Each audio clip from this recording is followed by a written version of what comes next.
Tuelekee kaunti nambari 3 ambapo kesi za mapenzi baina ya watu wa familia moja zimekithiri katika kaunti ya Kilifi. Haya ni kwa mujibu wa afisa wa shirika moja ambalo limefanya utafiti kwa muda mrefu katika kaunti hiyo.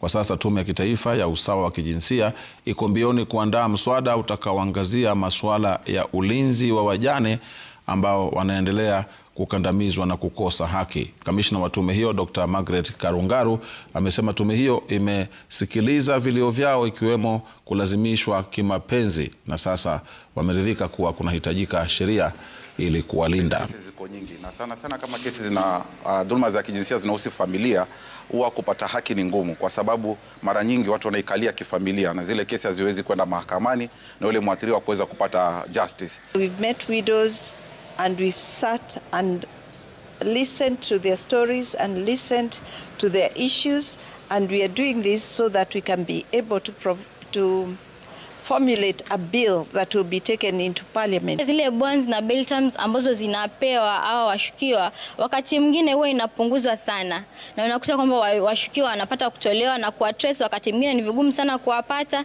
na pia kuna hofu katika jamii kwamba wakirudi katika jamii basi wanaweza kuwa tishio kwa wale ambao wameenda kuripoti hizo cases. Tunafanya kwa ukaribu na vitengo vingine mbalimbali vya legal kuangazia kwamba tumeweka sera maalum ya kuhakikisha kwamba wajane wanapata haki zao kama inavyostahili katika nchi yetu.